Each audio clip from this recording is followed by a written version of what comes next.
नाज़रीन न्यूज़ 18 में आपका खैर मकदम है। मैं हूं आज़म आज़मी और आप देख रहे हैं प्रोग्राम वकील साहब।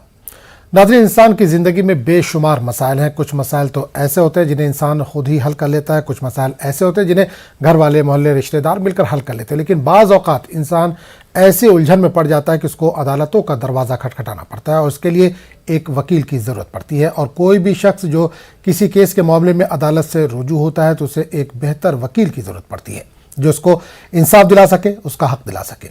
ऐसे में सबसे पहले जो मुश्किल आती है वो होती है वकील का इंतखाब कैसे किया जाए, क्योंकि अगर आपके केस की पैरवी सही ढंग से नहीं होती है तो फिर आप मुश्किलात में घिर सकते हैं। इसलिए ज़रूरी है कि जब कोई मामला अदालत तक पहुंचे तो सबसे पहले इंतखाब एक अच्छे वकील का करें ताकि अदालत के सामने आपके सही ढंग से पैरवी हो सके। इन तमाम मसाइल पर बात करने के लिए हमारे साथ मौजूद हैं सुप्रीम कोर्ट के सीनियर वकील शाश्वत आनंद जी। शाश्वत जी, बहुत बहुत आपका इस्तकबाल हमारे इस प्रोग्राम में। कैसे हैं आप? बहुत बहुत धन्यवाद आपका। हम बहुत अच्छा। बिल्कुल।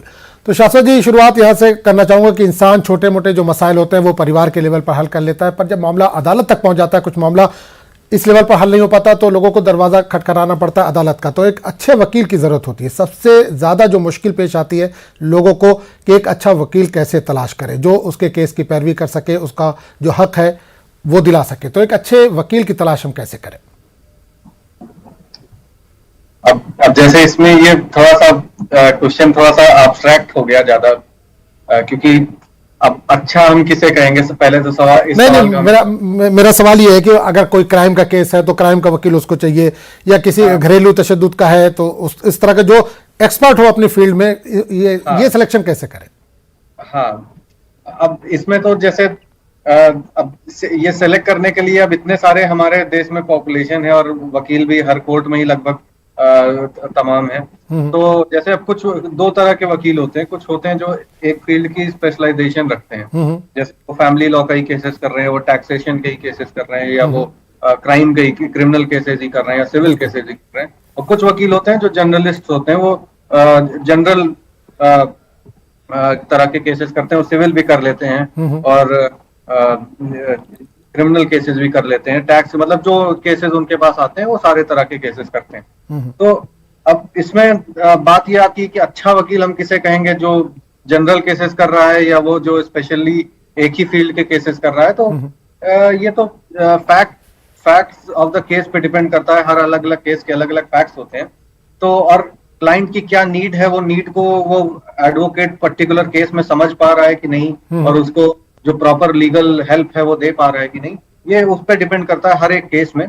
तो ये थोड़ा सा ओपन एंडेड क्वेश्चन है। अगर इसका कोई हम एक कॉन्क्रीट आंसर कुछ नहीं हो सकता है कि अच्छा वकील कौन होगा, क्योंकि बहुत से वकील होते हैं जिन्हें हम ये कहें कि उनके केसेस बहुत सारे हैं तो वो अच्छे वकील हों, और ऐसा जरूरी भी नहीं है। हो सकता है वो सारे केसेस हारते हों, केसेस उनके पास बहुत होंगे, वो 10 हारते होंगे, 2 जीतते होंगे।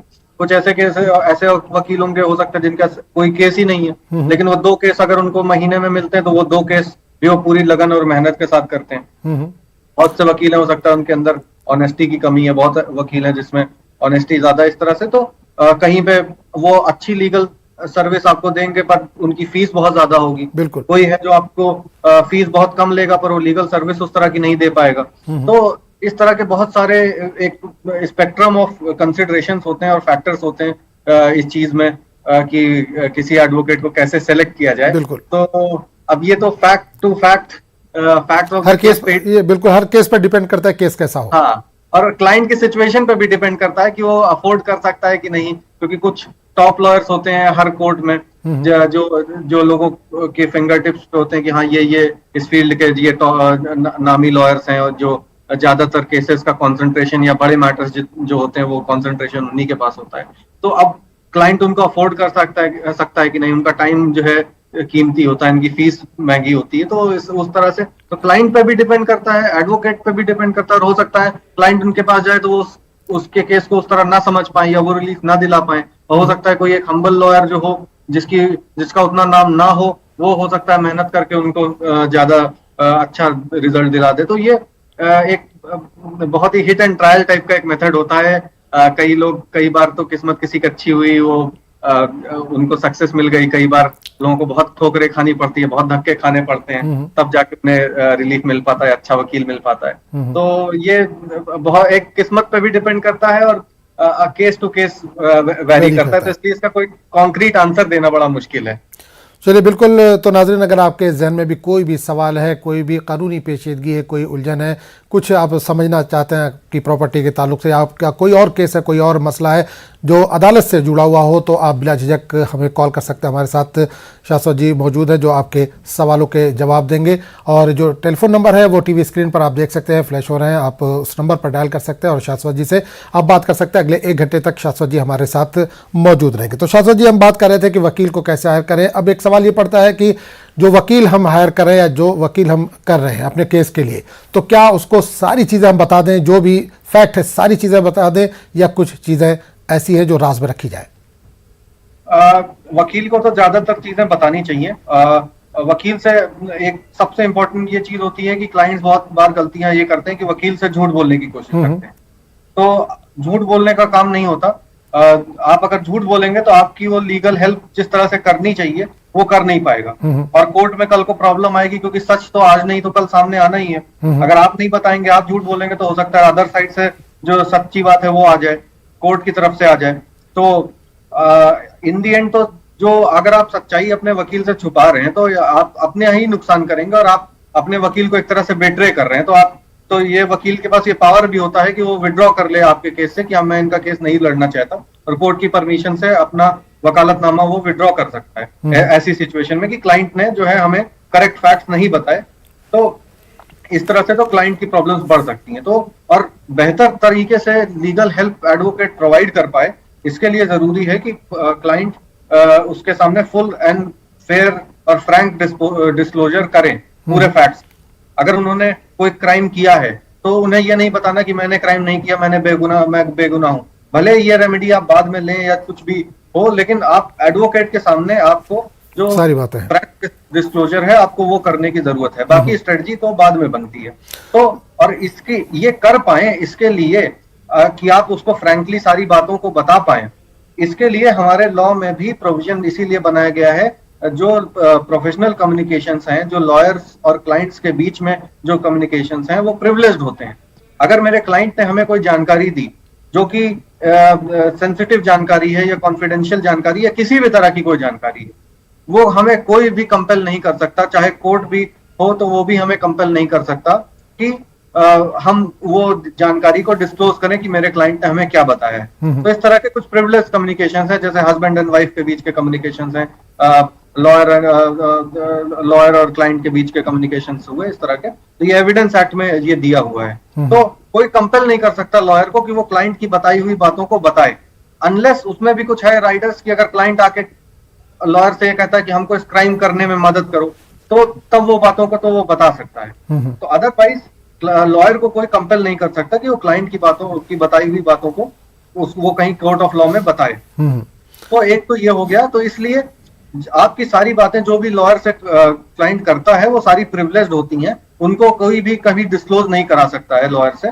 तो इसलिए फुल्ली एंड फ्रैंकली उसको सारी बातों को बताना चाहिए, कोई भी चीज छुपाना नहीं चाहिए। खासकर वो बातें जो अगर लॉयर पूछ रहा है आपसे, वो आपको हमेशा जो ऑनेस्ट और ट्रूथफुल आंसर है वो करना चाहिए। अब एक एग्जांपल हम इसका देंगे, जैसे कि किसी ने दो चीजें हो सकती हैं कि किसी के ऊपर कोई, मान लीजिए क्रिमिनल केस का एक एग्जांपल लेंगे, सिविल केस थोड़ा सा कॉम्प्लिकेट हो जाएगा।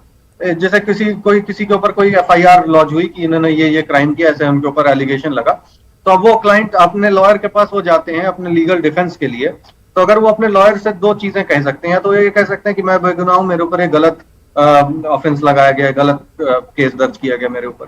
तो वो उस तरीके से उसको लॉयर डील करेगा, उसके फैक्ट निकालेगा, उस तरीके से उसका लीगल डिफेंस पुटअप करेगा। दूसरा, वो ये भी बता सकते हैं कि हाँ ये मैंने किया था और इन सिचुएशन में किया था, इन सर्कमस्टांसेस में किया था। और क्योंकि एविडेंस भी जो ऐसा होगा वो अनडिनाइबल होगा, पुलिस के पास तो इन्वेस्टिगेशन में वो चीजें निकल ही आएंगी जो सामने साबित करते हैं कि हाँ आपने किया जरूर था ये चीजें। तो आप तो झूठ बोल नहीं सकते। लॉयर से आप भले कह दें कि आप मैंने नहीं किया था, लेकिन वो चीजें पुलिस तो निकाल के ले आए कि ला के कोर्ट के सामने उसको रखी देगी कि ये प्रूफ है कि इन्होंने किया।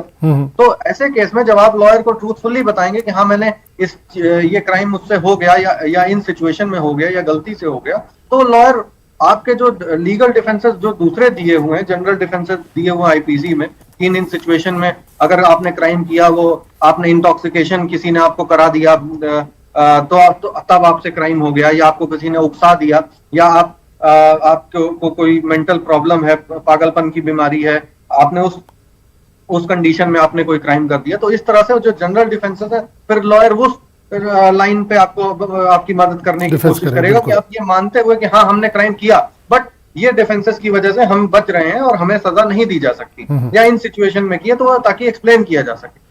चलिए, बिल्कुल बातचीत का सिलसिला जारी रखेंगे। आपने जो जिक्र किया कि कुछ लॉयर है जैसे फीस ज़्यादा लेते हैं तो आम आदमी उसको अफोर्ड नहीं कर सकता, इस पर भी बात करेंगे कि जो मुफ्त में वकील अदालत की तरफ से मिलते हैं उसका क्या तरीका है। एक कॉलर हमारे साथ जुड़ गए, उनसे बात करेंगे। हेलो, कौन बात कर रहे हैं? हेलो हेलो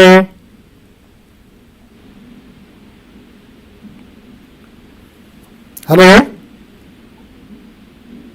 हेलो जी, कहाँ से बात कर रहे हैं? मैं हैदराबाद से बात कर रहा था जी, बताइए क्या सवाल है, क्या जानना चाहते हैं? सर। ये जो गुलबर्गे में जमीन है सर, गुलबर्गे में हमारे जमीन है, 24 गुंठे कब्रिस्तान है, पुराने मेरे वालिद परदादा का। वो फॉर्म नंबर 10 में जो है मैं एंट्री नहीं करे सर। नहीं, आपने बताया कि जमीन आपकी है, लेकिन आप साथ में ये भी बता रहे हैं कि कब्रिस्तान है। वो कब्रिस्तान है, कब्रिस्तान में जो है वो जिसको हम बेचे थे 1 एकड़ 24 गुंठे जमीन, 3 एकड़ 5 गुंठे सर। तो जमीन में एक्वायर करने से कब्रिस्तान का रिकॉर्ड आया, अभी भी रजिंग कब्रिस्तान ही बता रहा 2022 में। नहीं, जो आपने खरीदा था तो कब्रिस्तान ही था वो? नहीं, हम लोग गिफ्ट दिए थे सर, ये सजा से सब गिफ्ट लैंड है सर। गिफ्ट लैंड है तो पेपर में अभी भी वो कब्रिस्तान बता रहा है? अभी भी कब्रिस्तान बता रहा सर। उसके अंदर भूमि पट्टा बोल के कन्नड़ में वो लोग क्या है 2 गुंठे कब्रिस्तान को कर दिए 24 में से, और बाकी जो है वो पट्टा लैंड अपने नाम पे एक्वायर करने की एग्रीमेंट सब रिकॉर्ड आउट कर दिया। जरा शाश्वत जी कोई सवाल करना चाहेंगे? इनकी आवाज मेरे तक जरा भी नहीं आ रही, आवाज नहीं पहुंच पा रही है। लोक अदालत में मालूम करा सर, वो वहाँ पे कंप्लेंट करो, पुलिस कंप्लेंट करके हमारे पास आओ, अब फिर जो है आपका जो है केस लड़ेंगे उल्टे उल्टे। चलिए, बिल्कुल बिल्कुल बिल्कुल आपके सवाल का जवाब जो भी है लिया जाएगा। शाश्वत जी, गुलबर्गा में इनकी एक ज़मीन है, कब्रिस्तान की ज़मीन थी, जो वहाँ के मतवल्ली होते हैं वो बता रहे हैं कि या जो भी जिम्मेदार हैं उनको गिफ्ट में इनको दिए, लेकिन अभी तक वो जो पेपर पे शो कर रहा है वो कब्रिस्तान की ज़मीन शो कर रहा है, इनके नाम नहीं हो पाई है वो। इसके लिए क्या करें वो? तो इसमें तो क्योंकि कब्रिस्तान की जमीन है, अगर वो पब्लिक लैंड है तो फिर इनको गिफ्ट कैसे मिल गया वो? मैंने भी वही सवाल किया था। या प्राइवेट कब्रिस्तान है अगर तो अलग बात है, प्राइवेट कब्रिस्तान भी होता है। तो प्राइवेट कब्रिस्तान है, अगर इनको दिया गया है तो इनको म्यूटेशन प्रोसीडिंग्स करनी होंगी। तो वो म्यूटेशन प्रोसीडिंग में जाएं और वहां पे जो तहसील लेवल पे जो म्यूटेशन प्रोसीडिंग्स होती है उसमें ये करें और अपना नाम चढ़वाने का उसमें प्रक्रिया चालू करें। तो चलिए, उम्मीद है कि आपको जवाब मिल गया होगा। तो नाज़रीन, कॉम्प्लिकेटेड फैक्ट्स हैं तो ये अपने वकील से मिलकर इसमें सलाह करें तो ज्यादा बेहतर है, लोकल वकील से बात करें। चलिए, बहुत बहुत शुक्रिया। तो नाज़रीन, अगर आपके जहन में भी कोई भी सवाल है तो बिला झिझक आप कॉल कर सकते हैं। शाश्वत जी हमारे साथ लगातार मौजूद हैं, सुप्रीम कोर्ट के वकील हैं। आपके जहन में कोई भी कानूनी उलझन है तो बिला झिझक आप कॉल कर सकते हैं।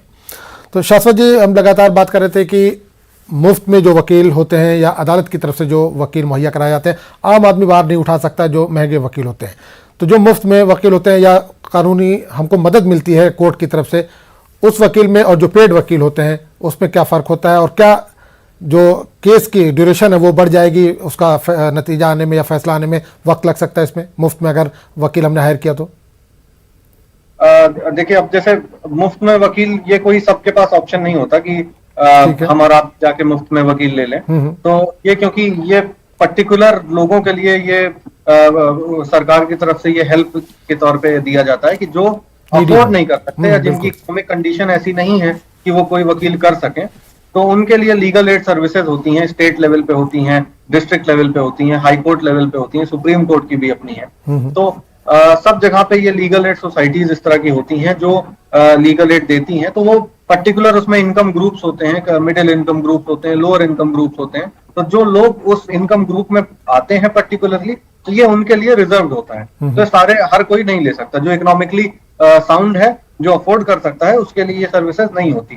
तो अब जो इसको अफोर्ड कर सकते हैं, जो इन कैटेगरीज में आते हैं जिनको ये सर्विसेज मिल सकती हैं, तो अब उनके पास ऑप्शन है, या तो आप अपना कोई प्राइवेट वकील हायर करिए, उसकी फीस दीजिए, या आप अपना ये सर्विसेज लीजिए। तो बहुत खास कोई इसमें डिफरेंस नहीं होता है। बस इतना एक एक साइकोलॉजिकल परसेप्शन की बात है। अब उसमें भी क्योंकि जब सरकार की तरफ से एडवोकेट आपको दिया जा रहा है या कोर्ट की तरफ से दिया जा रहा है, तो वो भी काम तो वैसे ही करेगा, क्योंकि इन दी एंड वो भी एडवोकेट ही है।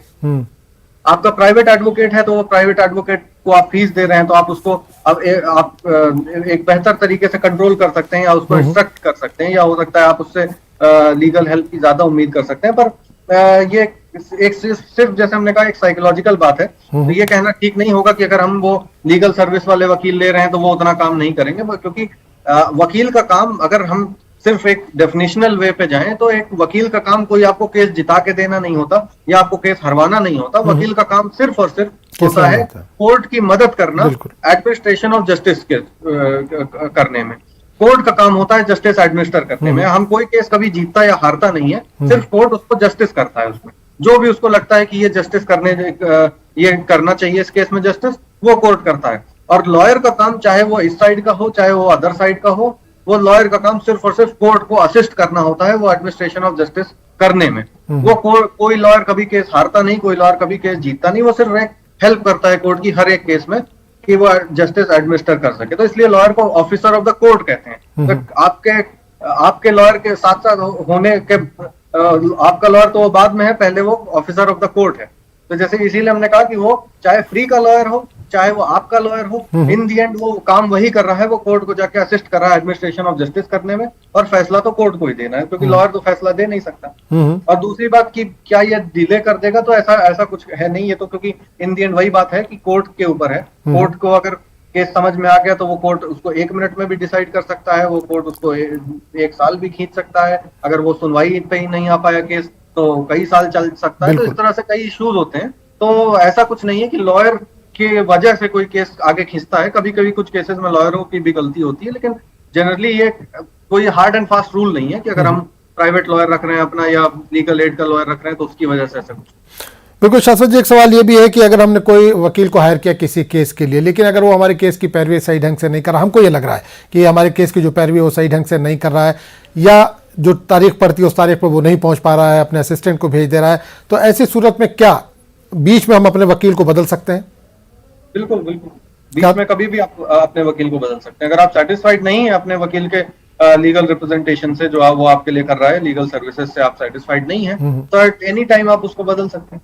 तो क्या उसके लिए मतलब कोर्ट को इन्फॉर्म करना पड़ता है, या डायरेक्ट आप वकील अपना बदल सकते हैं, किसी और को आपने हायर कर लिया? आप डायरेक्ट वकील बदल सकते हैं, क्योंकि देखिए जब किसी वकील को हायर किया जाता है तो हायर कोई हमेशा वो लीगल डॉक्यूमेंटेशन के थ्रू ही होता है। तो जैसे ज्यादातर 90% ऑफ द केसेस में हम उसको वकालतनामा बोलते हैं। जैसे जब कोर्ट में अगर कोई केस चल रहा है तो हम उसको वकालतनामा बोलते हैं। तो वो एक तरह का क्लाइंट और एडवोकेट के बीच का एक कॉन्ट्रैक्ट है कि जो एडवोकेट को अथराइज करता है क्लाइंट की तरफ से कोर्ट में पैरवी करने के लिए और उसकी तरफ से केस को कोर्ट के सामने रखने के लिए। अदरवाइज तो ये भी प्रोविजन है कि क्लाइंट खुद जाके अपने केस को कोर्ट के सामने बहस कर सकता है। तो जैसा हम लोग ने कुछ पिक्चरों में भी देखा है ऐसा। बिल्कुल। तो ये वकालतनामा जो होता है, ये वकालतनामा एक तरह का कॉन्ट्रैक्ट है, और ये कॉन्ट्रैक्ट होता है subject to termination by the client. तो क्लाइंट उसको अपने हिसाब से जब चाहे वो उसको टर्मिनेट कर सकता है। और कभी जैसे कुछ केसेस में ऐसा भी होता है कि जैसे लॉयर को आपने फीस नहीं दी, तो कह रहा है कि हम इसमें, क्योंकि नो ऑब्जेक्शन सर्टिफिकेट लगता है कि जब एक लॉयर को आप बदलते हैं तो आप उससे नो ऑब्जेक्शन सर्टिफिकेट लेते हैं, वो उसी वकालतनामा पे लिख के देता है कि आई हैव नो ऑब्जेक्शन और मैं इस केस को छोड़ रहा हूं। तो ताकि आप दूसरे वकील को हायर करें तो वो नो ऑब्जेक्शन के साथ वो लगता है कि ये पुराने वकील को हमने हटाया, उन्होंने एनओसी दिया, फिर ये नए वकील को बिल्कुल हायर किया। तो कभी कभी ऐसा होता है कि वकील ये कहते हैं आपने हमारी फीस पूरी नहीं दी तो हम आपको नो ऑब्जेक्शन नहीं देंगे। तो ऐसे केस में तमाम सुप्रीम कोर्ट के जजमेंट्स हैं कि लॉयर्स की ड्यूटी है कि भले उनको फीस ना मिली हो फिर भी वो एनओसी देने से इनकार नहीं कर सकते। चलिए बिल्कुल शाश्वत जी, इस पर बात बिल्कुल इस पर अभी दोबारा लौटेंगे। एक कॉलर हमारे साथ जुड़ गए, उनसे बात करेंगे। हेलो, कौन बात कर रहे हैं? हेलो, अस्सलाम वालेकुम। वालेकुम सलाम जी, कहाँ से बात कर रहे हैं भाई? जी मैं हैदराबाद से बात कर रहा हूँ। जी सवाल कीजिए। हैदराबाद से बात कर रहा हूँ। जी सवाल कीजिए अपना। मेरा एक सर की जो है जमीन थी साहब, असाइनेट जमीन थी, जिसका जो है वो अलाटमेंट हुआ था, सतवार वगैरह और जी फार्म में जो है उनका नाम था, ऐसा कई लोगों को हुआ था। वो जमीन पे कोई दूसरा जो है कब्जा कर लेके जो है वो केस जो है वो किया। वो जो है केस हार गया 97 में जो है वो केस उसके माफक में हुआ। फिर उसके बाद वो कोर्ट में जो है हाई कोर्ट में ट्रिब्यूनल जो है उसको लैंड ग्रैबर करार दिया। जब तक भी हम उसमें पार्टी नहीं थे, जब जो है उसी का जो है डिफेंस जो है ये लोग मंडल वाले ही कर रहे थे, मंडल और कलेक्टर। जब इसको फैसला जो है कालिज्म हुआ गजट में, जब हम लोगों का नाम आया तो जो है उसके बाद वो लोग सेकंड अपील में नहीं गए, कलेक्टर वगैरह मंडल। बाद में हम लोग जो है हमारे सर के मरने के बाद में कुछ कागजात हमको दस्तयाब हुए, उस बेस पे हम हाईकोर्ट में सेकंड अपील किए। काफी वक्त हो गया, 15-16 साल से ज्यादा का वक्त हो गया। अब तक केस जो है फाइल हुआ, केस नंबर मिला, मगर जो है हियरिंग में जो है वो लोग कोई आ रहे नहीं, जबकि जो है मंडल को, कलेक्टर को और जो है अगेंस्ट पार्टी को भी नोटिस पहुंचे। ठीक है, बिल्कुल। अगर इतना लेट हुआ तो क्या हम लोगों का केस जो है कोर्ट नहीं लेती क्या? ठीक है, बिल्कुल। चलिए, बिल्कुल। शास्त्री जी, क्या आप तक आवाज पहुंची सवाल की? नहीं, आवाज बहुत कम आ रही है आज, पता नहीं क्या कॉलर्स की आवाज मेरे पास बड़ा कम। चलिए, बिल्कुल, मैं टेक्निकल टीम को बोलता हूँ। लेकिन ये इन्होंने कहा कि एक जमीन इनको अलॉट हुई थी, उस पर फिर केस हुआ, किसी ने कहा कि जमीन हमारी है, उसके बाद केस हुआ। केस जो है 91 में जो सामने वाली पार्टी थी वो हार गई, उसके बाद वो हाई कोर्ट चली गई है। अब उसके बाद से हाई कोर्ट में इस पे मामले में सुनवाई जो भी हो रही है, वो अपोजिशन वाली जो पार्टी है वो वहां पर पहुंच नहीं रही है और केस काफी लंबा चल रहा है। तो क्या करें, अगर वो लोग नहीं पहुंच रही है, जो पार्टी दूसरी है सामने वाली वो नहीं पहुंच रही है, तो क्या इनके हक में ये फैसला आ सकता है? बिल्कुल आ सकता है। ये एक्स पार्टी हियरिंग करा सकते हैं। एक्स पार्टी का मतलब एक तरफा हियरिंग। अगर वो सफिशिएंट अपॉर्चुनिटी मिलने के बाद भी, सफिशिएंट मौका देने के बाद भी अगर वो नहीं आता है और या डेलिबरेटली अवॉइड कर रहा है वो केस को लटकाने के पर्पज से, तो ये कोर्ट के पास पूरा पावर है कि एक्स पार्टी हियरिंग करे, एक्स पार्टी हियरिंग करके एक तरफा फैसला सुना दे। ये तो बिल्कुल पावर है इनके पास, तो कोर्ट के पास। तो कई सालों से हाई कोर्ट में मामला पेंडिंग है। हाँ, ये बता रहे हैं, जैसे हमने लास्ट में कुछ हल्का हल्का जो सुनाई दिया वो 10-15 साल से शायद इनका पेंडिंग चल रहा है मामला। तो ये तो इनको अपने वकील की तरफ से ये कोर्ट में इनको ये बात करनी चाहिए कि ये अगर वो अदर साइड बार बार मौका देने के बाद भी नहीं आता तो कोर्ट इसमें एक्स पार्टी हियरिंग इनिशिएट कर दे और एक तरफा सुन के मामले को डिसाइड कर दे। अगर वो डेलिबरेटली अवॉइड कर रहा है अपीयरेंस के लिए तो उसको कर सकते हैं, साथ में वो एक्सपेडाइट करा सकते हैं, सुप्रीम कोर्ट जा सकते हैं, सुप्रीम कोर्ट से एक ऑर्डर ले सकते हैं कि एक टाइम बाउंड डिस्पोजल इसका कर दिया जाए इस मामले का, क्योंकि इनकी ओल्ड एज है और जो हेल्थ इश्यूज हैं ये सब कंसिडरेशंस को देखते हुए कि इनके लाइफ टाइम में मामला डिसाइड हो जाए, तो वो सुप्रीम कोर्ट जाके एक ऑर्डर ले सकते हैं कि इसको 6 महीने में, साल भर में इसको एक डिसाइड कर दिया जाए। बिल्कुल। शास्त्री जी, एक सवाल ये है कि अक्सर ये देखा गया है कि कोर्ट में कोई मामला पेंडिंग होता है तो अपोजिशन वाले जो पार्टी होती है वो नहीं पहुंच पाती है, ताकि और उसको डेट पे डेट मिलती जाए या और वक्त उसको मिल जाए। कभी बहाना सेहत का किया जाता है, कभी ये कहा जाता है कि मुल्क से बाहर है या शहर से बाहर है। तो ऐसे में कितनी हेयरिंग तक वो नहीं पहुंचेंगे जिस पर ये केस डिसमिस किया जा सके? देखिए, ये कोई फिक्स नहीं है कि कितनी हियरिंग तक ये पहुंचे। देखिए, अब हाई कोर्ट्स और सुप्रीम कोर्ट्स में तो अलग प्रोसीजर है उनका, क्योंकि हाई कोर्ट्स के सारे अपने रूल्स हैं, सुप्रीम कोर्ट के अपने रूल्स हैं। लोअर कोर्ट्स में खासकर हम बता सकते हैं, लोअर कोर्ट्स में जो सिविल प्रोसीजर कोड है वो अप्लाई करते हैं। तो कोड ऑफ सिविल प्रोसीजर में ये लिखा हुआ है कि एक बार हियरिंग शुरू हो जाए तो 3 एडजर्नमेंट से ज्यादा नहीं ग्रांट किए जा सकते। 3 एडजर्नमेंट मतलब 3 एडजर्नमेंट, उसके बाद आप अगर किसी पार्टी ने 3 से ज्यादा एडजर्नमेंट लिए तो स्पेशल रीजंस कोर्ट को लिखाने पड़ेंगे कि इस रीजन की वजह से हम इस केस को एडजर्न कर रहे हैं या इस पार्टी के ये रीजंस हैं, इस वजह से इसको कर रहे हैं, जो एक्सेप्शनल हो रीजंस, वो as a matter of course हम एडजर्न नहीं करा सकते हैं। पर ये एक अनफॉर्चुनेट बात है कि इतना ये प्रोविजंस किताबों में ही है, बस कोर्ट्स में अप्लाई बहुत कम, प्रैक्टिकली नहीं है। हाँ, जमीन पे ये बहुत कम उतरते हैं, ये किताबों में ही रह जाते हैं। तो अगर ये अप्लाई हो तो शायद ये इस तरह 15-15 साल तक ये केसेस ना चले। यहाँ तक कि एक प्रोविजन और है, जैसे अभी ये एक ट्रायल बहुत चर्चा में था, एम्बर हर्ड और जॉनी डेप का ट्रायल जो हुआ था डिफेमेशन का आपस में ये यूएस में। तो ये ट्रायल बड़ा चर्चा में था, उसमें बड़ा ये लोगों ने ये देखा कि ये एक अजूबा टाइप का लोगों को लगा कि उसमें जो कोर्ट है वो हमेशा टाइम फिक्स कर दे रहा था कि ये जॉनी डेप के जो ट्रायल जो वकील होंगे वो 5 मिनट बोलेंगे, फिर उनके बाद इनके वकील जो है वो 4 मिनट बोलेंगे, इनको 10 मिनट का मौका मिलेगा, इनको 7 मिनट का। तो एक टाइम फिक्स कर दे रहा था आर्ग्यूमेंट के लिए कि इतने देर में आप आर्ग्यूमेंट निपटाइए, फिर हम उसके बाद आगे की सुनवाई करेंगे या आगे का कार्रवाई करेंगे या जो है केस को रैप अप करेंगे। ये चीज लोगों को बड़ा अजूबा लग रहा था इंडिया में कि ये ऐसा कैसे हो रहा है, जबकि ये प्रोविजन भी हमारे सीपीसी में दिया हुआ है कि कोर्ट टाइम बाउंड कर सकता है कि आप इतने इतने टाइम में आर्ग्यू करिए और उसको आर्ग्यूमेंट को निपटाइए। लेकिन ऐसा ये जैसे हमने कहा कि जैसे वो प्रोविजन है कि एडजर्नमेंट 3 से ज्यादा नहीं दिया जाए, वैसे ये प्रोविजन है कि टाइम बाउंड, पर ये सारे प्रोविजन जो हैं वो किताबों तक ही सीमित हैं। बहुत सारे वकील हैं वो भी इसको नहीं जानते होंगे, हो सकता है जजेस भी ना जानते हों, ये किताबों तक ही रह जाते हैं ये सब प्रोविजन। तो ये हमारे देश के एक मिसफॉर्चून है कि हम अभी हमारा लीगल सिस्टम थोड़ा सा ओल्डेस्ट लीगल सिस्टम है हमारा दुनिया का, थोड़ा सा बिल्कुल। हाँ बिल्कुल।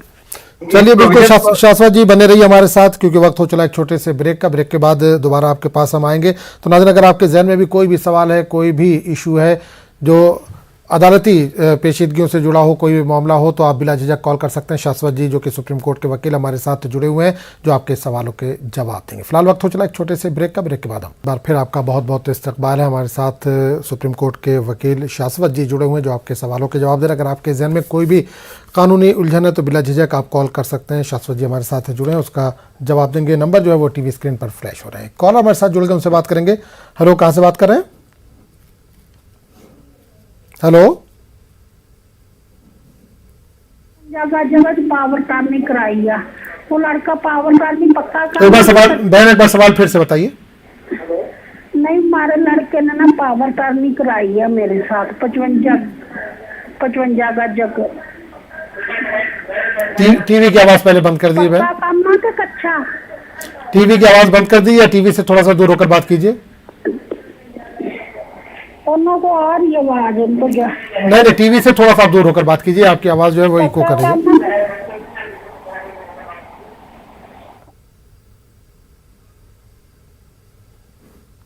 हेलो हेलो, जी वालेकुम सलाम। कहाँ से बात कर रहे हैं? हाँ, मैं नैनीताल उत्तराखंड से बोल रही हूँ। जी बताइए, सवाल कीजिए अपना। हाँ, मैं नैनीताल से सर क्या कहते हैं, ये जो अभी राजस्थान में जो ये लड़कों ने क्या करा, ये चीज मेरा लड़का ये नैनीताल में चपदर में मोहल्ले में क्या और पड़ोस में क्या फ्लैट में दुकान लगाता है, वहाँ क्या घर में बहन भाइयों के साथ, माँ बापों के साथ, सबके साथ मारपीट करता। और मैंने सिविल कोर्ट में केस करा था सर, क्या कहते हैं, वो सिविल कोर्ट में जो केस मैंने करा था, मुझे मारपीट कौन करता है? बेटा है हमारा। आपका बेटा ही है? जी बेटा है। तो ये कट्टरबंदी जमातियों के उससे लेते हैं ये, और ये बहुत ही परेशान, माँ को भी बहन भाइयों को सबको हमने लादावे भी कर रखा। इसके ऊपर गुंडाइश भी लगी हुई है, 354 भी लगी है। क्या चाह रही, क्या वकील साहब से क्या मशवरा चाह रही हैं? ये भी मतलब मारपीट करता है हमारी प्रॉपर्टी पे। चलिए बिल्कुल बिल्कुल बिल्कुल बताया जाएगा। तो वकील साहब, एक बहन थी राजस्थान से, इनका कॉल था कि इनका खुद का बेटा है जो घर में मारपीट करता अपनी बहनों से, भाइयों से। ऑलरेडी इन्होंने केस भी डाल रखा है, इसके अलावा भी उस पर कह रहे हैं गुंडा एक्ट वगैरह लगा है। तो क्या कुछ किया जाए, क्योंकि अभी वो घर पे ही रहता है, तो किस तरह से बचा जाए इन चीज़ों से? लड़के के नाम पे है या इनके नाम पे? नहीं, बेटे के नाम पे ऑलरेडी घर वालों ने ही कंप्लेंट बुक कर रखी है। अच्छा, ये हाँ, एक चीज इनसे ये पूछना रह गया कि घर हम अज्यूम कर लेते हैं कि घर इन्हीं के नाम पे है और बेटा बस रह रहा है वहां पे। तो इसमें तो ये जैसे ये कई स्टेट्स में सीनियर सिटीजन्स के प्रोटेक्शन के लिए लॉज भी बने हुए हैं कि जहाँ पे इस तरह की सिचुएशन आती है तो वो उसके इविक्शन के लिए वो प्रोसीडिंग चला सकते हैं। तो बहुत जगहों पे पावर डीएम को दिया गया है इस तरह से। तो अलग अलग स्टेट्स में अलग अलग रूल्स हैं, जैसे दिल्ली में भी है और जगहों पे भी है, तो महाराष्ट्र में है। तो उस तरीके से अगर वहां पे ये इनको ये वहां अपने स्टेट के हिसाब से ये देखना पड़ेगा सिचुएशन कि वहां पे इस तरह का लॉ है कि नहीं। अदरवाइज ये क्रिमिनल प्रोसीडिंग्स में जाएं, और क्योंकि ये सब सीनियर सिटीजन्स हैं और इस तरह की सिचुएशन घर में क्रिएट कर रहा है, तो वो क्रिमिनल प्रोसीडिंग्स में जाए। बिल्कुल ये सब कॉग्निजेबल ऑफेंसेस हैं तो वो बिल्कुल अरेस्ट होगा और इनकी प्रॉब्लम सॉल्व हो सकती है उससे। बिल्कुल, क्योंकि डोमेस्टिक वायलेंस की बात आई है तो हमारे नाजरीन को या दर्शकों को कम से कम ये बताते चले कि डोमेस्टिक वायलेंस एक्चुअली होता क्या है, कैसे होता है, या इसके बेस क्या है। ये अब जैसे डोमेस्टिक वायलेंस, तो ये इसको हम नहीं कहेंगे क्योंकि डोमेस्टिक वायलेंस एक टेक्निकल टर्म है। डोमेस्टिक वायलेंस एक्ट है हमारे यहाँ बना हुआ है, तो डोमेस्टिक वायलेंस मेनली हस्बैंड और वाइफ के कंटेक्स्ट में ही यूज होता है। ठीक है। तो जहां ज्यादातर हस्बैंड या उसके कोई रिलेटिव या हस्बैंड के साथ मिलके अगर वाइफ के ऊपर कोई वायलेंस करते हैं तो उसको हम डोमेस्टिक वायलेंस कहते हैं। तो हमारे यहाँ उसके लिए डोमेस्टिक वायलेंस एक्ट बना हुआ है। तो उसमें उस एक्ट में वाइफ के लिए तमाम प्रोटेक्शन दिए गए हैं कि अगर हस्बैंड उसके साथ डोमेस्टिक वायलेंस करता है तो क्या क्या उसके पास राइट्स होंगे, क्या क्या उसके पास रेमेडीज होंगी, तो और क्या प्रोटेक्शन होगा। तो उसमें भी तमाम चीजें दी गई हैं। जैसे उसको मेंटेनेंस का भी है कि अगर उसने कोई डोमेस्टिक वायलेंस को लेकर उसके ऊपर कंप्लेंट लिखाई तो उसमें इंटरिम मेंटेनेंस की भी बात है। यहाँ तक कि अगर जैसे पति अगर उसको मार के घर से बाहर निकालने की कोशिश कर रहा है या उसके जो इन लॉज हैं, जो उसके सास ससुर वगैरह हैं, वो उसको मार के भगाना चाहते हैं, घर में से पीड़ित करके भगाना चाहते हैं, तो उसके लिए भी उसमें सेक्शन 20 है कि जो ये कहता है कि उसको राइट है अपने मैट्रिमोनियल होम में रहने का। तो ये राइट, तो उसको इसका मतलब है कि अगर उसको कोई घर से निकाल भी नहीं सकता तो उसको घर में रहने का भी राइट है। तो ये सारे राइट्स हमारे डोमेस्टिक वायलेंस एक्ट में दिए हुए हैं। तो डोमेस्टिक वायलेंस इसलिए हमने कहा कि थोड़ा टेक्निकल टर्म है। तो जैसे इनका बेटा इनको मार रहा है तो इनके ऊपर वो नहीं लगेगा, वो हस्बैंड एंड वाइफ के कंटेक्स्ट में है मेनली। पर जो सीनियर सिटीजन्स वगैरह के लिए अलग से इसमें तमाम एक्ट्स बने हुए हैं इनके प्रोटेक्शन के लिए, और ज्यादातर स्टेट्स में ऐसे एक्ट हैं। और कई बार हाई कोर्ट्स ने और तमाम कोर्ट्स ने इस पे जजमेंट्स दिए हुए हैं। अभी रिसेंटली शायद एक बॉम्बे हाई कोर्ट का भी इस पे एक जजमेंट आया था जहां पे बेटे और बहू दोनों ने जो ओल्ड पेरेंट्स थे उनके साथ कुछ अत्याचार करने की कोशिश की, तो उनको हाई कोर्ट ने डायरेक्शन करके घर से बाहर निकलवा दिया था। तो इस तरह की सिचुएशन जैसे इनके यहाँ पे भी है, तो ये बिल्कुल ये कोर्ट का भी सहारा ले सकते हैं, हाई कोर्ट का भी सहारा ले सकते हैं, और पुलिस का तो सहारा इन्होंने बताया कि इन्होंने कुछ कंप्लेंट किया है तो बिल्कुल इनको रिलीफ बिल्कुल मिल जाएगा। चलिए, बिल्कुल। एक और कॉलर हमारे साथ जुड़ के उनसे बात करेंगे। हेलो हेलो हेलो हेलो जी, कौन बात कर रहे हैं? मैं कश्मीर से बोल रहा हूँ जी। सवाल कीजिए भाई अपना। सवाल पूछूं? बिल्कुल, सवाल पूछिए। हमारी एक लड़की है, इसे तकरीबन 2 साल से कोई बंदा ये ब्लैकमेल कर रहा है। ये जो नंबर है वो यूपी का नंबर है, और दूसरा नंबर है कश्मीर के नंबर से भी, और उससे भी कश्मीर के नंबर से एक बार वो ब्लैकमेल की गई, और ये जो बाहर का नंबर है उससे आज तक होती जा रही है वो ब्लैकमेल। तो आपने अभी तो कोई मामला आपने पुलिस में दर्ज कराया इस ताल्लुक से? हाँ, वहाँ FIR उन्होंने दर्ज किया है। अब जो यहाँ का नंबर है उस पर उन्होंने 2 बंदों को गिरफ्तार किया चंद रोज तक। हेलो जी जी, आवाज आ रही है, बोलिए।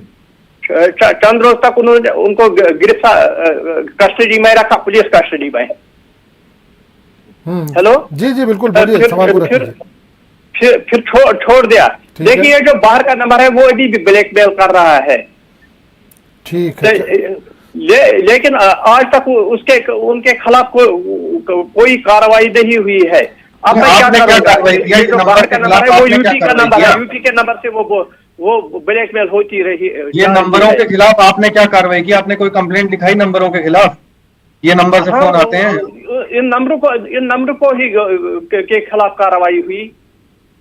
नहीं, अभी जो कश्मीर में कह रहे 2 लोगों को अरेस्ट किया था इस मामले में, इन्होंने शिकायत दर्ज कराई थी, उसके बाद 2 लोगों को अरेस्ट किया गया। जो यूपी से फोन आ रहा है उस पे कौन फोन कर रहा है, उसके अरेस्टिंग नहीं हुई है, उसको अरेस्ट नहीं किया गया। वो नंबर जो है वो भी उसके भी कंप्लेन ये करें, साइबर सेल में भी करें, और जो पुलिस थाने में भी करें, ताकि ये नंबर ट्रेस और ट्रैक हो सके। और जो अगर ब्लैकमेल ये कह रहे हैं तो ये बड़ा ऑड है कि ये इसको नंबर को अभी सुन क्यों रहे हैं। इसको ब्लॉकिंग का तरीका होता है, आप उसको ब्लॉक क्यों नहीं करते उस नंबर को? आप अपना फोन बंद कर लीजिए, नंबर चेंज कर लीजिए, आप ये सब आप कंप्लेंट लिखाइए और जो पुलिस है उसको अपना काम करने दीजिए। वो अगर आपके घर में आके आपको फिजिकली ब्लैकमेल कर रहे हैं, फिजिकली हैरेस कर रहे हैं, तब तो समझ में आता है। सिर्फ अगर फोन के थ्रू कर रहे हैं तो हमें लगता है आपको तो ये टेक्नोलॉजी का थोड़ा सा यूज करना चाहिए ना। आप अपने को सेफ गार्ड करिए, बाकी काम पुलिस को आप करने दीजिए। बिल्कुल। तो चलिए नाज़रीन, अगर आपके जहन में भी कोई भी सवाल है तो बिला झिझक आप कॉल कर सकते हैं। शाश्वत जी हमारे साथ लगातार बने हुए, जो आपके सवालों के जवाब में एक बार फिर आपका बहुत बहुत इस्तकबाल है। हमारे साथ सुप्रीम कोर्ट के मारूफ वकील शाश्वत जी जुड़े हुए हैं, जो आपके सवालों के जवाब दे रहे हैं। अगर आपके जहन में भी कोई भी सवाल है तो बिला झिझक आप कॉल कर सकते हैं और जो भी उसका बेहतर हल होगा वो बताया जाएगा। कॉलर हमारे साथ जुड़ गए, उनसे बात करेंगे। Hello hello. उसका आदमी मर गया, उसकी सास अब घर में नहीं रखना चाहूंगी। एक बहन एक भाई है। सवाल एक बार फिर से कीजिए बहन। हेलो, मेरी सास एक भतीजी है, उसका आदमी मर गया। मेरी सास। टीवी से थोड़ा सा दूर होकर बात कीजिए बहन, थोड़ा सा टीवी से दूर हो जाइए, टीवी के पास से हट जाइए थोड़ा सा। मेरी भतीजी का आदमी मर गया, उसकी सास उसको घर में नहीं रखना चाहती। हेलो। ठीक है बिल्कुल, चलिए बिल्कुल बताया जाएगा। शाश्वत जी, बहन का कॉल था कि उनकी जो बच्ची है उसका हस्बैंड मर गया, उसकी डेथ हो गई है, सास बेटी को घर पे नहीं रखना चाहती। बहन क्या बच्चे भी हैं उनके कोई? गलबन कॉल जो है ड्रॉप हो गया है। तो लड़की की इनकी जो है वो हस्बैंड की डेथ हो चुकी है, लेकिन सास जो है वो रखना नहीं चाह रही है, तो ऐसे में क्या करेंगे?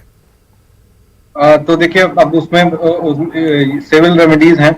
अब जैसे हमने कहा कि ये डोमेस्टिक वायलेंस एक्ट में जैसे कि उसको घर में रहने का राइट है, तो ये डोमेस्टिक वायलेंस एक्ट जो है ये इन लॉज पे भी अप्लाई करता है। तो अगर वो उसके साथ जोर जबरदस्ती कर रहे हैं और हस्बैंड मर चुका है, तो ऐसे केस में वो सेक्शन 20 का बेनिफिट ले सकती हैं। तो उसको घर से तो कोई नहीं निकाल सकता है। तो क्योंकि हस्बैंड के जो अब ये इसमें क्योंकि कॉम्प्लिकेटेड फैक्ट्स हैं कि अब उसमें प्रॉपर्टी किसके नाम पे है, किसके नाम पे नहीं है, तो ये सब इसमें एक प्रॉपर लीगल एडवाइस देना थोड़ा मुश्किल होता है, क्योंकि एट द एंड तो इन्हें जो है सारे फैक्ट्स को लेके अपने वकील से ही कंसल्ट करना पड़ेगा। और अदरवाइज जैसे हमने बताया कि इसमें सेक्शन 20 है डोमेस्टिक वायलेंस एक्ट का, तो अगर इनके साथ जोर जबरदस्ती करके उनको निकालने की कोशिश कर रहे हैं तो ऐसे केस ये उसका हेल्प ले सकती है। तो इनको कोई निकाल नहीं सकता घर से जबरदस्ती। बिल्कुल बिल्कुल। ब्रेक पे जाने से पहले शाश्वत जी हम बात कर रहे थे डोमेस्टिक वायलेंस की कि किस तरह से होता है कि महिला के ऊपर अगर हुआ तो वो कंप्लेन कर सकती है, अदालत जा सकती है, लेकिन अगर यही चीज किसी पुरुष के साथ हुआ या मेल के साथ हुआ तो क्या सेम यही केस होता है या डोमेस्टिक वायलेंस सिर्फ महिलाओं के लिए है? नहीं, डोमेस्टिक वायलेंस सिर्फ महिलाओं के लिए है। ये अभी रिसेंटली अभी केरला हाईकोर्ट का इस पे जजमेंट आया, उसमें उन्होंने ये रेप को लेके असल में ये कहा, लेकिन साथ ही में उन्होंने और भी कमेंट्स किए। तो उन्होंने कहा जैसे रेप का लॉ जो है आईपीसी में वो भी जेंडर न्यूट्रल नहीं है। जेंडर न्यूट्रल मतलब कि दोनों जेंडर पे जो अप्लाई करते हैं वो सिर्फ वुमेन के लिए है।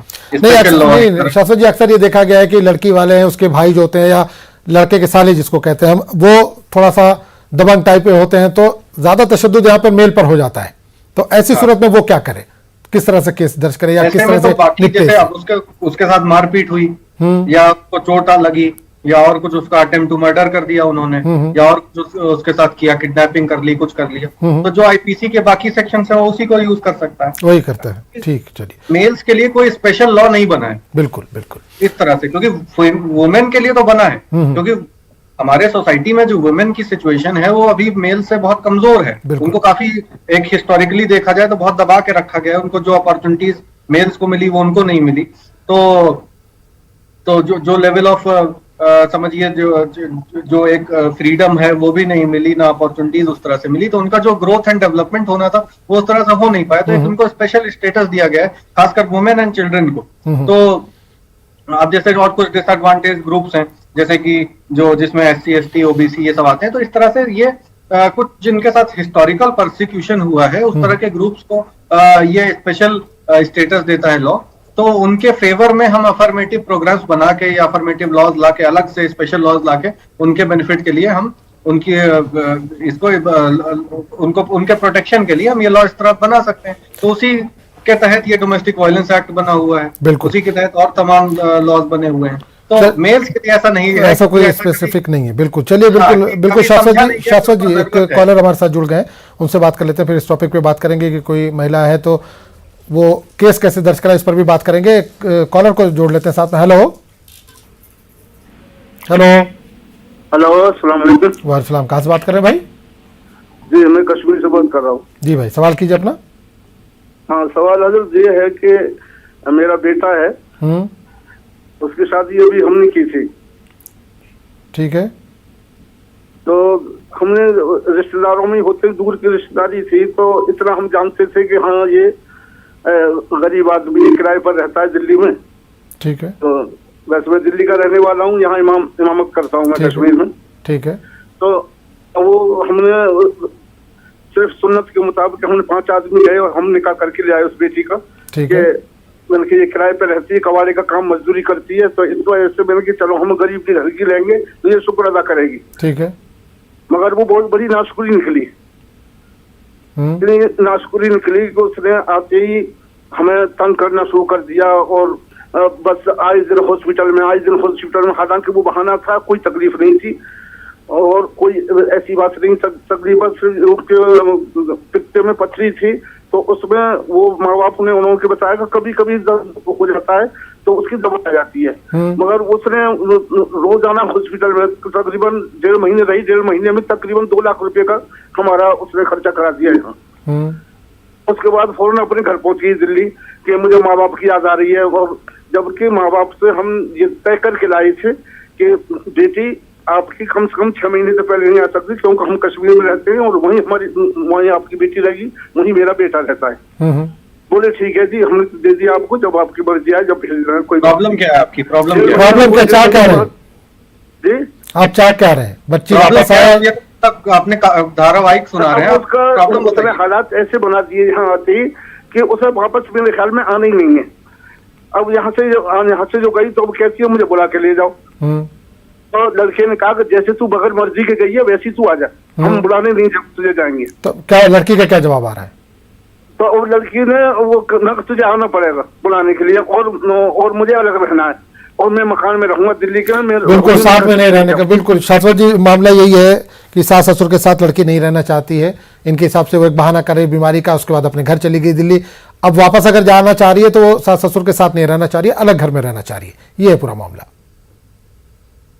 अब जैसे अब इस पे तो तमाम लॉज हैं कि तमाम केसेस भी आ गए हैं कि अगर इसमें अगर ये क्रुएल्टी में आता है एक्चुअली, कि अगर जो वाइफ है वो अगर हस्बैंड को फोर्स करे उसके मदर फादर से दूर रहने के लिए, अलग रहने के लिए, तो ये मेंटल क्रुएल्टी का पार्ट है। तो ये डाइवोर्स का ग्राउंड है।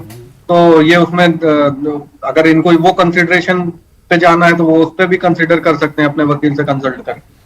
अदरवाइज तो इनका कोई जो है ये अगर ये इसको बिना केस किए ही अगर ये सुलझा सकें तो वो बेहतर होगा। अदरवाइज ये जैसा हमने बताया इस पे तमाम केसेस हैं और ये लॉ इस पे सेटल है कि अगर वाइफ फोर्स करती है अपने हस्बैंड को अपने मदर फादर से अलग रहने के लिए, अलग घर में रहने के लिए, तो दैट इज क्रुएल्टी, और वो क्रुएल्टी के डेफिनेशन में आता है और वो ग्राउंड डाइवोर्स का एक ग्राउंड है। तो लाइन पे अगर ये जाना चाहें तो जा सकते। चलिए, एक और कॉलर हमारे साथ जुड़े, उनसे भी बात करेंगे। हेलो हेलो, गालिबन कॉल जो है ये ड्रॉप हो गई। तो नाज़रीन, अगर आपके जहन में कोई भी सवाल है तो शाश्वत जी हमारे साथ लगातार मौजूद है जो आपके सवालों के इस वक्त जवाब दे रहे हैं। अगर कोई भी कानूनी पेचीदगी तो आप हमें कॉल कर सकते हैं। नंबर टीवी स्क्रीन पर फ्लैश हो रहा है। फिलहाल वक्त सोच सुप्रीम कोर्ट के वकील शाश्वत जी मौजूद है जो आपके सवालों के जवाब दे रहे हैं। अगर आपके जहन में भी कोई भी कानूनी उलझन है, कोई पेचीदगी है जो आप जानना चाहते हो तो बिला झिझक आप कॉल कर सकते हैं। शाश्वत जी उसका इस वक्त जवाब दे रहे हैं। कॉलर हमारे साथ जुड़े, उनसे बात करेंगे। हेलो हेलो सर, अस्सलाम वालेकुम। वालेकुम सलाम, कहाँ से बात कर रही हैं? जी मैं श्रीनगर से बोल रही हूँ। जी बहन, सवाल कीजिए अपना। जी सवाल ये है कि हमारा यहाँ पे एक जमीन कनाल है। हेलो जी जी, सवाल कीजिए अपना, सुन रहे हैं। हमें यहाँ अपना जमीन है एक कनाल, ठीक है। तो वो ननद के नाम था, वो हम चाहते हैं कि हम मेरे पति चाहते हैं कि मैं अपने नाम करूँ, अपनी के नाम में एक आपके ननद के नाम है वो? जी जी। आप हस्बैंड आपके अपने नाम कराना चाह रहे हैं? जी जी। आपके सास ससुर मौजूद हैं? नहीं, वो मर चुके हैं। और ठीक है, आपके हस्बैंड के कोई भाई वगैरह है? और नहीं, कोई नहीं। एक ननद है आपके और एक भाई है, बस यही है? जी। ठीक है, तो ये जमीन उनके नाम किसने की है, कब से की है, कुछ इसका डिटेल बता सकेंगी? जी सर, जब मेरी बड़ी ननद मर गई है उसने लिया था ये जमीन, अब इनको ये तहसीलदार बोल रहे हैं कि ये आपके नाम तब हो जाएगा, उन्होंने पेपर में भी दिया था कि कोई मतलब ऑब्जेक्शन मत आएगी, लेकिन ऑब्जेक्शन कहीं से भी कहीं नहीं आई, लगभग 2 महीने हो गई। लेकिन आज उनको एक तहसीलदार बोल रहा है कि ये पहले हम देखेंगे कि कोई आपके मतलब भाई का बेटा मत है, उनको भी ये मतलब ये हिस्सा देना है। ये सर मुमकिन है कि हम भाई के बेटों को भी ये हिस्सा दे सकते हैं? ननद की जमीन आप अपने नाम पे करा रहे हैं, ये इसका बेसिस क्या है? ये एक्चुअली जो बड़ी बहन थी इनकी ननद जो बड़ी थी वो उनकी डेथ हो चुकी है, उनके हस्बैंड की भी डेथ हो चुकी है, बता रहे उनके बच्चों की भी। अब वो ज़मीन लेने का मालिकाना हक किसी के पास नहीं है, तो भाई जो है वो अपने नाम कराना चाह रहे हैं। हाँ। तो जबकि ट्रांसफ़र जो ये जो छोटी ननद है, बड़ी ननद मर गई तो छोटी ननद के नाम ट्रांसफ़र हो चुकी है ज़मीन, भाई अपने नाम कराना चाह रहे हैं, ये सवाल है। हाँ, तो ये इसमें तो ये ऑलरेडी इन्होंने जैसे बताया कि इनका मामला ऑलरेडी कोर्ट में चल रहा है तहसीलदार के यहाँ, तो ये प्रोसीडिंग इनकी चल रही है, ऑब्जेक्शन इनवाइट हुए। अब ऑब्जेक्शन के बाद क्या, जैसे ये इन्होंने कुछ क्लियर बताया नहीं कि ऑब्जेक्शन आए नहीं, फिर क्या तहसीलदार क्या कह रहा है? जो छोटी ननद बता रहे हैं उसकी शादी नहीं हुई है और उसके नाम ट्रांसफ़र कर दिया गया, भाई जो है वो शादीशुदा है, उसके बच्चे भी हैं। तो सवाल ये आ रहा है, तहसीलदार ने छोटी ननद के नाम कर दिया, उसकी शादी भी नहीं हुई बता रही है। हाँ, तो अनमैरिड है तो अनमैरिड का तो राइट बनता है ना उसमें। तो ऐसे ऐसे केस में अब इनको वहां पे अपना क्योंकि इनको जो भाई हैं जो या इनका जिनका फोन आया था इनके हस्बैंड हाँ, इनको तो तब मिलेगा ना जब ये एक्सक्लूसिव डिग्री में होंगे ऑफ रिलेशनशिप, जब कि और कोई प्रेफरेंशियल एयर ना हो इनके और इनके ननद के बीच में। तो ये इनको वहां पे ये देखना है कि ये प्रेफरेंशियल एयर में और कोई बच रहा है कि नहीं। तो जैसे छोटी ननद है तो उसके नाम पे तहसीलदार ने कर दिया, तो वो तो प्रेफरेंशियल एयर हुई, अनमैरिड है, वुमेन है। तो ये अपना जो इनका केस है ये तो अब वहां पे चल रहा है। तो तहसीलदार ने अगर इसमें कोई ऑर्डर पास किया कि नहीं, ये ऑर्डर अगर पास किया है छोटी ननद के फेवर है, जैसे उन्होंने कि उसके नाम कर दिया, तो इसका मतलब है लग रहा है फाइनल ऑर्डर हो गया है। तो उसको चैलेंज करें, अगर इसको इनको करना है, शो करें कि वो छोटी ननद नहीं है या प्रेफरेंशियल एयर नहीं है। तो अब इस तरह से तो इनको आगे जो प्रोसीडिंग करनी पड़ेगी, इनको ये वहां पे लोकल लेवल पे लड़ना पड़ेगा। तो इसको म्यूटेशन प्रोसीडिंग कहते हैं। जैसे एक पिछले भी एक कॉलर आए थे जिन्होंने कुछ नाम चढ़वाने की बात की थी, तो जो कब्रिस्तान का जिनका मामला था, तो वो भी ऐसा ही था नाम चढ़वाने के लिए, तो उनको भी इसी तरह की प्रोसीडिंग करनी पड़ती। तो अब ये अगर फाइनल ऑर्डर आया है तो इसको आगे चैलेंज कर सकते हैं इस पर। चलिए बिल्कुल, एक कॉलर और हमारे साथ जुड़ चुके हैं जी। कहाँ से बात कर रहे हैं? हेलो हेलो हेलो जी, कहाँ से बात कर रहे हैं भाई? दिल्ली से। जी, सवाल कीजिए अपना। सवाल मेरा यह है कि मेरे ठेले का लाइसेंस है सुप्रीम कोर्ट का, और 43 साल की रसीदें मेरे पास हैं। किस चीज का लाइसेंस है? हाँ, सुप्रीम ठेले का, होकर का। ठीक है, होकर का, और 43 साल की रसीदें हैं। ठीक है। और 8 दफा मैं बंद हो चुका हूँ, भूख हड़ताल भी कर चुका हूँ, और ये कह देते हैं कर देंगे और कुछ करते नहीं है। क्या लाइसेंस अब नहीं दोबारा रिन्यू नहीं हो रहा है? रिन्यू तो मैं करा रही हूँ हर साल। 45 साल की रसीदें हैं मेरे पास। तो दिक्कत क्या आ रही है? भाई यह है कि वो कुछ पटवारी या अफसर लोग कुछ कर नहीं रहा है। 8 दफा रेडी बंद हो चुकी है, मैं भूख हड़ताल पे भी बैठ गया, फिर भी कोई रेडी बंद कर देते हैं आपकी। 8 चलिए बिल्कुल समझ में आ गया। तो शाश्वत जी, दिल्ली से भाई का कॉल था। रेडी या ठेले का जो भी लाइसेंस होता है इनके पास मौजूद है, 43 साल से ये कहने चला रहे हैं, लेकिन वो परेशान कर रहे हैं जो भी वहाँ पर जिम्मेदार लोग हैं, वो ठेला इनका बंद कर दिया जाता है। ऐसी सूरत में क्या करें? वो हड़ताल भी कर चुके हैं, केस भी कर चुके हैं, मामला हल नहीं हो रहा है। तो इनका ये क्लियर नहीं हुआ कि इनका लाइसेंस जो था, इनको वहाँ पे हॉकर का ये शायद बता रहे थे, तो ये हॉकर का लाइसेंस इनका क्या कैंसिल हो गया? नहीं, हर साल रिन्यू करा रहे हैं, 43 साल की रसीद इनके पास कह रहे हैं। हाँ, तो अब जैसे अब इनका अगर रिन्यू नहीं हो रहा है, तो जो अथॉरिटी है जो इसको जिसके हाथ में रिन्यू करने का है, अगर वो रिन्यू नहीं कर रही है या इनके लाइसेंस को लेके बैठ गई, इन्होंने एप्लीकेशन दिया रिन्यूअल के लिए और वो रिन्यू नहीं कर रहा है, तो वो हाई कोर्ट जाके एक मैंडेमस ले सकते हैं। उसके लिए मैंडेमस का ये मतलब होता है कि हाई कोर्ट कमांड कर देगा उस अथॉरिटी को कि आप इनका with in 4 weeks, with in इतना टाइम, 1 महीने में आप इनका मामला डिसाइड करिए और इनको लाइसेंस इनका या तो आप ग्रांट करिए या इनका रिफ्यूज करिए। रिफ्यूज करेगा अगर, तो इनको रीजन देकर रिफ्यूज करना पड़ेगा कि किस बात के लिए, किस रीजन से वो रिफ्यूज कर रहा है। तो भूख हड़ताल से तो नहीं होगा। अब अगर ये क्योंकि लीगल मामला है, तो ये जो है कोर्ट से ही ये सेटल होगा। तो ये मैंडामस के लिए ये जा सकते हैं कोर्ट। चलिए, बहुत बहुत शुक्रिया शाश्वत जी हमारे साथ जुड़ने के लिए और अपना कीमती वक्त देने के लिए। तो नाज़रीन, प्रोग्राम वकील साहब में फिलहाल इतने ही। अगले प्रोग्राम में आपसे फिर मुलाकात होगी। आदाब।